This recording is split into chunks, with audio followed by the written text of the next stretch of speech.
বিসমিল্লাহির রহমানির রহিম। আজকে একটা জনগুরুত্বপূর্ণ সম্পূর্ণ বিষয় নিয়ে আমরা আপনাদের সামনে উপস্থিত হয়েছি। বিভিন্ন নিউজ পেপার এবং আইন মন্ত্রণালয়ের দায়িত্বপ্রাপ্ত উপদেষ্টা জনাব ডক্টর আসিফ নজরুল সাহেবের বিভিন্ন বক্তব্যে আমরা বুঝতে পেরেছি যে কিছুদিনের মধ্যে বাংলাদেশের ফৌজদারি কার্যবিধির 173 সংশোধন করা হবে। যতটুকু আমি জানতে পেরেছি, এই সংশোধনের মূল উদ্দেশ্য হচ্ছে যাতে করে নির্দোষ কোনো মানুষ কোনো মামলায় যদি সম্পৃক্ত হয়ে থাকে, নাম হয়ে থাকে, এজাহারভুক্ত আসামি হয়ে থাকে, তবে তাদের বিষয়ে পুলিশ কমিশনার অথবা জেল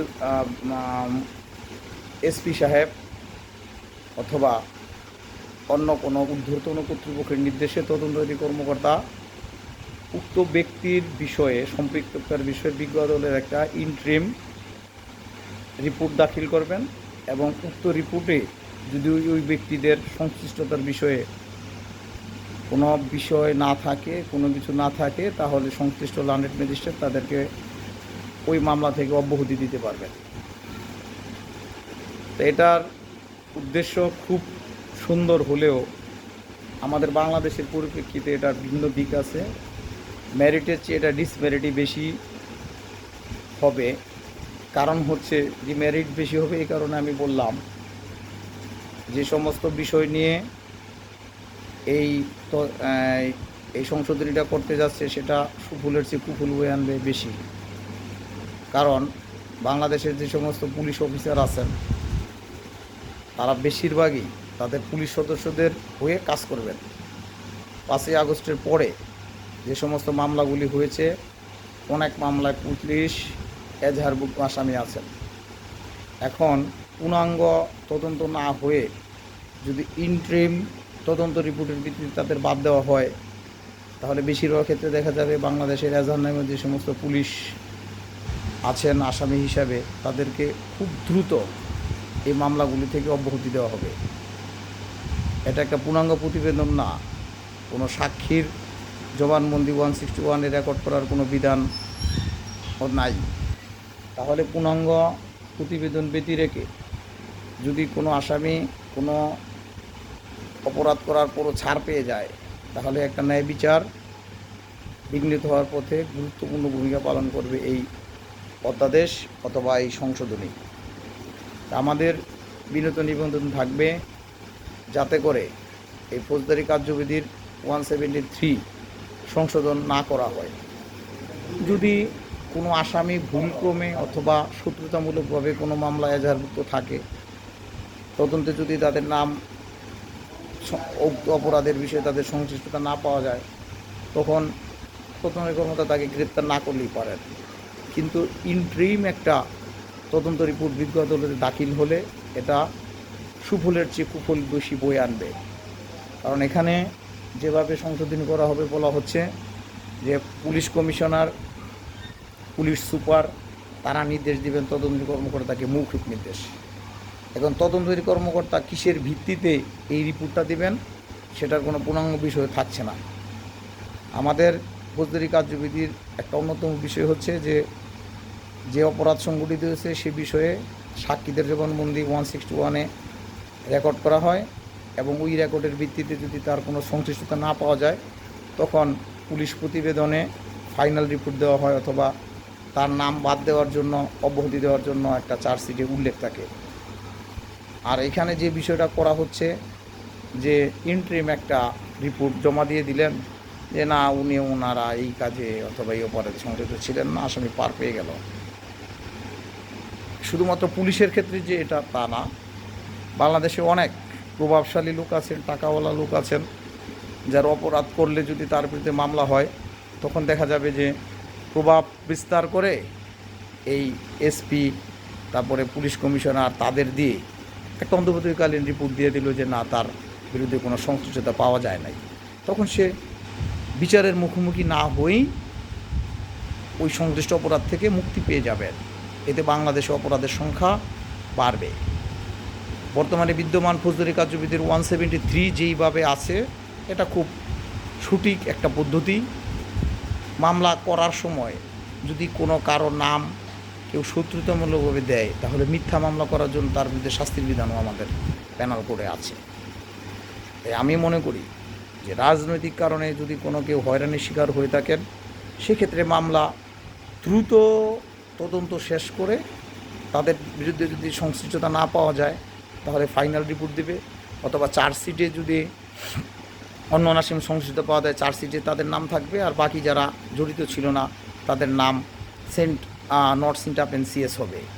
কিন্তু এই গড়পড়তাভাবে বর্তমান মাননীয় আইন উপদেষ্টা যে বিষয়টা বলেছেন যে 173 সংশোধন করে 173 এ সংযোজন করবেন, যাতে ঊর্ধ্বতন পুলিশ কর্মকর্তাদের ব্যাপক ক্ষমতা দেওয়া হবে, কোনো মামলা পূর্ণাঙ্গ তদন্ত না করেই অব্যাহতি দেওয়ার একটা বিধান। এতে করে প্রভাবশালী যারা আছে তারা অনেক অপরাধ করে পার পেয়ে যাওয়ার একটা সম্ভাবনা সৃষ্টি হবে। এর চেয়ে বরং আমরা আরেকটা বিষয় বলতে পারি যে যখন মামলা দায়ের হয়, তখন দায়েরের পরপরই এটা এজাহারভুক্ত না করে 7 দিন অথবা 5 দিন একটা সুনির্দিষ্ট নিয়ম বা সুনির্দিষ্ট দিনক্ষণ নির্ধারণ করে দেওয়া উচিত ফৌজদারি কার্যবিধিতে, যে কেউ যদি এজাহার দায়ের করে তাহলে সাথে সাথে এটা এজাহারভুক্ত রেকর্ড না করে যে ঘটনাস্থল আছে ঘটনাস্থলে ঘুরে তারপরে কিছু সাক্ষীর জবানবন্দি নিয়ে তারপরে এটা এজাহারভুক্ত করেন। আর কেউ যদি পালিয়ে যেতে উদ্যোগ নেয়, মামলা এজাহারভুক্ত হয় নাই, এই সুযোগটা নিতে পারে, তখন আমরা তাদেরকে আটক করার একটা বিধান করতে পারি। গ্রেপ্তার এবং আটকের মধ্যে ডিফারেন্স আছে। তখন আমরা আটক করার বিষয়টা রাখতে পারি, এবং 24 আওয়ার্সের যে বিধানটা আছে যে তাদেরকে কেউ যদি গ্রেপ্তার হয় তাদেরকে 24 আওয়ার্সের মধ্যে বিজ্ঞ আদালতে প্রেরণ করতে হবে। এটা না করে আমরা বলতে পারি 72 আওয়ার্স, 72 আওয়ার্সের মধ্যে দিতে হবে, এবং আটক করার সাথে সাথে রেকর্ড করতে হবে যে তাকে এই সময় আটক করা হয়েছে, এবং এটা প্রত্যেকটা থানার ফেসবুক লাইভ আছে সেখানে দিয়ে দিতে হবে যে ওনাকে আটক করা হয়েছে, এবং যাতে আমরা কোনো নাগরিক হয়রানির শিকার না হয়। অনেক সময় পুলিশ আবার আটক করে বলে না আমাদের কাছে নাই, এই জন্য আটক করার বিধান মহামান্য হাইকোর্ট ডিভিশন বলছে যে গ্রেপ্তার হলে সাথে সাথে জানাতে হবে, তার পরিবারকে জানাতে হবে, ফেসবুকে দিয়ে দিতে হবে যে উনি আমাদের কাছে আটক আছেন। যদি তার বিষয়ে কোনো অপরাধের সংশ্লিষ্টতা না পাওয়া যায় 24 ঘন্টা পর তাকে ছেড়ে দিতে হবে। আসলে আমাদের সবাইকে সৎ হতে হবে, উদ্দেশ্য সৎ হওয়া। সৎ হলে সকল অপরাধ কমে যাবে, ক্রমান্বয়ে কমবে। আর আমরা যত আইন করব, কিন্তু মানুষ যদি সৎ না হয়, মানুষ যদি ভালো কাজ না করে, তাহলে কখনোই আমাদের দেশে আইনের শাসন প্রতিষ্ঠিত হবে না। আমি আরও অনেকবার অনেক ভিডিওতে বলেছি যে রুল অফ ল এবং রুল বাই ল দুটো ডিফারেন্ট জিনিস। আমরা বাংলাদেশে চাই রুল অফ ল, আইনের শাসন, রুল বাই ল না। আইন দ্বারা মানুষকে শাসন করার জন্য এই মানুষ স্বাধীন করে নাই। 2বার দেশ স্বাধীন হলো, 1971 একবার আর 2024 একবার। তাহলে আমরা 1971 দেখি নাই, 2024 সক্রিয় ভূমিকা পালন করেছি। তাই আমাদের স্বাধীনতার জন্য সক্রিয় ভূমিকা পালন করেছি। আমার একটা মূল উদ্দেশ্য হলো যাতে বাংলার জনগণ সুখ শান্তিতে থাকতে পারে, রুল অফ ল দ্বারা শাসিত হয়ে দেশে শান্তিপূর্ণভাবে বসবাস করতে পারে, কোনো পুলিশ দ্বারা, কোনো প্রশাসনিক কর্মকর্তা দ্বারা যাতে বাংলার একটা নাগরিকও কোনো হয়রানির শিকার না হয়। এই উদ্দেশ্যে আমি প্রথম থেকেই যখন আইনজীবী হয়েছি সেই উদ্দেশ্যেই কাজ করে যাচ্ছি। মাননীয় আইন উপদেষ্টার কাছে আমার সবিনয় অনুরোধ থাকবে, এই 173A পরিবর্তন না করে বরং যে মামলাগুলি দায়ের হয়েছে এবং ভবিষ্যতে যে মামলাগুলি দায়ের হবে, সৎ এবং খুব দ্রুত কাজ করতে পারে এরকম অফিসার দিয়ে মামলাগুলো দ্রুত তদন্ত শেষ করার ব্যবস্থা নিন। তাহলে আমাদের মনে হয় যে আইনের শাসন প্রতিষ্ঠিত হবে, মানুষ ন্যায় বিচার পাবে। যদি এই 173A সংযোজন করা হয় যে ইন্ট্রিম একটা প্রতিবেদন দাখিলের যে নিয়মটা মাননীয় উপদেষ্টা বলেছেন সাক্ষাৎকারে, সেটা হলে অনেক মানুষ হয়রানির শিকার হবে। এবং আমাদের বাংলাদেশের বেশিরভাগ পুলিশ অফিসার সৎ, এটা আমি জানি। আবার অসৎ অফিসারের সংখ্যাও অনেক, টাকা দিলে তারা দিনকে রাত, রাতকে দিন করে। এখন এই ঘটনাটা যদি দেওয়া হয় তাহলে পুলিশের ক্ষমতা ব্যাপক বৃদ্ধি পাবে। মামলা, আপনি একটা মানুষ ন্যায় বিচারের জন্য মামলা দায়ের করলো, দেখা গেল এসপি সাহেব একটা নির্দেশ দিলেন ইনভেস্টিগেশন অফিসারকে যে আপনি এটা একটা ইন্টারিম রিপোর্ট দেন, কারা জড়িত আছে কারা নাই। এই অফিসার যদি সৎ না হয়, সে গিয়ে এলাকায় যাবেও না, ওই আসামিদের সাথে যোগাযোগ করবে যে তোমাকে এই মামলা থেকে বাদ দিয়ে দেওয়ার একটা ব্যবস্থা করতেছি, যেটা কোর্ট কাছারিতে আমরা প্রায় শুনে থাকি, জনগণের কাছ থেকে শুনে থাকি যে পুলিশ অফিসাররা গিয়ে বলে যে তোমাকে মামলাটা একটু হালকা করে দিব, আমাকে কিছু খরচপাতি দিও। আবার অনেক পুলিশ অফিসার আছে খুব সৎ, তারা নিরিবিলি তদন্ত করে সঠিক বিষয়টা দাখিল করে থাকেন, তবে তাদের সংখ্যা নেহাত কম।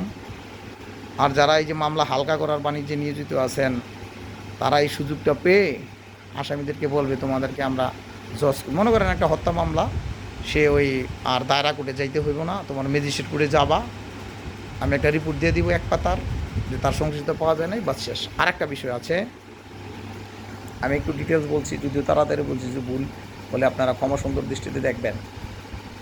একটা পূর্ণাঙ্গ মামলার তদন্ত প্রতিবেদন হয়ে দাখিল হওয়ার পরে সেটা মেবি হতে পারে চার্জশিট, অথবা হতে পারে ফাইনাল রিপোর্ট। যদি ফাইনাল রিপোর্ট হয় অথবা চার্জশিটে কোনো আসামের নাম বাদ যায়, তখন অভিযোগকারী কোর্টে এসে একটা নারাজি দাখিল করতে পারে যে তার তদন্ত সঠিকভাবে সম্পূর্ণ হয় নাই, তার মানিত সাক্ষীকে জিজ্ঞাসাবাদ করা হয় নাই, তিনি ঘটনার বিচার পান নাই। সাধারণত নামঞ্জুর নারাজির দরখাস্ত আমরা যারা বিজ্ঞ লার্নেড আছেন তারা প্রস্তুত করে দিয়ে থাকেন, বাদীকে জিজ্ঞাসা করে যে কী কী অসঙ্গতি রয়েছে। পরবর্তী লার্নেড ম্যাজিস্ট্রেট সাহেব যদি দেখেন যে না, এই মামলা আসলে সঠিকভাবে তদন্ত হয় নাই, তখন নামঞ্জুরের নারাজির দরখাস্তটা মঞ্জুর হয় এবং এটা পূর্ণ তদন্তের জন্য অন্য কোনো অফিসার নিয়োজিত হয়। কিন্তু ইন্ট্রিম যে তদন্ত প্রতিবেদনের কথা মাননীয় উপদেষ্টা বলেছেন এবং বিভিন্ন পত্রিকায় আমরা দেখেছি, এটার বিরুদ্ধে নারাজি দেবে কি দিবে না এ বিষয়ে কোনো কথা নাই। অর্থাৎ ন্যায় বিচার পাওয়ার পথে দারুণ একটা প্রতিবন্ধকতা সৃষ্টির উদ্যোগ চলছে। মাননীয় উপদেষ্টা, আপনি তো ঢাকা ইউনিভার্সিটিতে ল ডিপার্টমেন্টে পড়িয়েছেন, আপনার অনেক ছাত্র আছে, অনেক ডিস্ট্রিক্ট আছে, অনেক জাস্টিস আছে, কিন্তু একটা বিষয়, ওই ইউনিভার্সিটিতে পড়ানো আর কোর্টে প্র্যাকটিস করা কিন্তু এক বিষয় নয়। আমরা যারা দীর্ঘদিন যাবৎ কোর্টে প্র্যাকটিসরত আছি, আমরা জানি কোন কোন বিষয়গুলো বাংলাদেশের অসঙ্গতি রয়েছে। আপনি এই ফৌজদারি কার্যবিধি সংশোধনের আগে আমাদের যারা লার্নেড সিনিয়র রয়েছেন, সুপ্রিম কোর্ট বিভাগে, হাইকোর্ট বিভাগে অথবা বিভিন্ন ডিস্ট্রিক্ট বারে অনেক প্রসিদ্ধ লয়ার রয়েছেন, তাদেরকে কল করে একটা মিটিং করতে পারতেন যে এই বিষয়ে মতামত কী। তাহলে একটা সুন্দর ফৌজদারি কার্যবিধি সংশোধন প্রয়োজন হতো। সিনিয়ররা যদি বলতেন যে হ্যাঁ, এই করলে আমাদের আইন অঙ্গনে সুবিচার প্রতিষ্ঠার পথে একটা সহায়ক হবে, তাহলেও কথা থাকতো। হঠাৎ করে পেপারে দেখলাম যে আপনি বক্তব্য দিলেন যে এই বিষয়ে সংশোধনী আনা হবে। এই সংশোধনীর ফলে পুলিশকে শক্তিশালী করা হবে এবং যে সমস্ত পুলিশ অপরাধ করার পরে এজাহারভুক্ত আসামি হয়েছেন, এই স্বৈরাচারী বিরোধী আন্দোলনে, ছাত্র হত্যার, জনগণ হত্যার অভিযোগে তাদের নাম আছে, তারা খুব দ্রুত মামলা থেকে অব্যাহতি পেয়ে যাবেন। আমরা চাই না যে কোনো নিরীহ মানুষ কোনো মামলায় জড়িত হোক, আবার এটাও চাই না কেউ অপরাধ করে পার পেয়ে যাও, কারণ অপরাধ পেয়ে পার পেয়ে গেলে আল্লাহর আসমান কাঁপবে। অপরাধ পেয়ে কেন পার পাবে? একটা পূর্ণাঙ্গ তদন্তের পরে যদি তার কোনো নামে কোনো অভিযোগ না পাওয়া যায়, 161-এ কোনো সাক্ষী তার না বলে থাকেন, অথবা আমাদের পেনাল কোডের যে 34 সেকশন আছে, সে 34 অ্যাপ্লাই না হয়, তাহলে তাকে মুক্তি দিতে হবে, সমস্যা নেই। কিন্তু ইন্ট্রিম একটা প্রতিবেদনের ভিত্তিতে আসামি অব্যাহতি পেয়ে যাবে, এটা পৃথিবীর কোথাও ইন্ট্রিম প্রতিবেদন বলতে কোনো শব্দ নাই আমার জানার মধ্যে। বাংলাদেশ আছে সাপ্লিমেন্টারি চার্জশিট। যদি আপনি প্রথম চার্জশিট দাখিল করলেন অথবা প্রথম ফাইনাল রিপোর্ট দিলেন তদন্ত কর্মকর্তা চূড়ান্ত, তখন পরবর্তী পর্যায়ে যদি আবার পাওয়া যায় তদন্তে যে না, ওরা 7 জন ছিল, এখন আরও 2 জন পাওয়া গেছে, তখন সেই যে চার্জশিটটা দাখিল করা হয় এটা সাপ্লিমেন্টারি চার্জশিট বলা হয়। কিন্তু আমার এই আইন অঙ্গনে প্রায় 20 বছর পথ চলা, কখনো শুনি না ইন্ট্রিম প্রতিবেদন, অথবা বিশ্বের কোনো দেশে ইন্ট্রিম প্রতিবেদন বলতে কিছু আছে। হাস্যকর একটা উদ্যোগ নিয়ে মানুষকে, আপনি আপনার উদ্দেশ্য ভালো, মানুষ যাতে হয়রানি শিকার না হয় সেই উদ্দেশ্যে করছেন, কিন্তু মাঠ পর্যায়ের বিষয়টা আপনার বিবেচনা নিতে হবে। মাঠ পর্যায়ে অফিসাররা, বেশিরভাগ অফিসার সৎ না। তারা যদি সৎ থাকতো তাহলে শেখ হাসিনা 17 বছর এই মানুষের উপরে নির্যাতন, অবিচার, জুলুম করতে পারতো না। আমি তো দেখি নাই কোনো পুলিশ অফিসারকে বলতে যে না আমি এই আপনার এই হুকুমটা মানবো না, আমি চাকরিতে ইস্তফা দিব, অথবা চাকরি দিয়ে করবো কিন্তু আমি পিআরবি অনুযায়ী বৈধ আদেশ পালন করবো ঊর্ধ্বতন কর্তৃপক্ষের। ঊর্ধ্বতন কর্তৃপক্ষ পিআরবিতে আছে যে ঊর্ধ্বতন কর্তৃপক্ষের বৈধ আদেশ মানতে হবে পুলিশ অফিসারদের। কিন্তু কোনো পুলিশ অফিসার কি বলেছে যে না স্যার আমি ওকে ধরে আনবো না, ওকে গুলি করবো না, ওকে আটক রাখতে পারবো না, মিছিলে আমি গুলি করতে পারবো না, লাঠিচার্জ করতে পারবো না, মিছিল করা, রাজনীতি করা অথবা এটা সাংবিধানিক অধিকার, এ বিষয়ে কোনো পুলিশ অফিসারের কোনো বক্তব্য আমি দেখি নাই। শুধু পুলিশ নয়, এটা আমি পুলিশের কথাটা তুলে আনলাম এই জন্য, অন্য কোনো অপরাধ করার পরেও এই 173 এ যদি সংযোজিত করা হয় ফৌজদারি কার্যবিধিতে, এটার অপব্যবহার এত হবে যে এটা মানুষ কাঁদবে, পুলিশের ক্ষমতা ব্যাপকভাবে বৃদ্ধি পাবে। আর আপনাকে অনুরোধ করলাম এই কারণে যে আপনি এটা কখনোই সংশোধন করবেন না, সংশ্লিষ্ট আইনজীবীদের সাথে বুঝ পরামর্শ করে তারপরে উদ্যোগ গ্রহণ করুন। না হলে এই অধ্যাদেশের বিরুদ্ধে আমরা মহামান্য হাইকোর্ট ডিভিশনে রিট দায়ের করব, তখন একটা আইনগত ঝামেলার সৃষ্টি হবে। তাই আমার সবিনয় অনুরোধ থাকবে যে 173 এ সংশোধন না করার জন্য। ধন্যবাদ সবাইকে।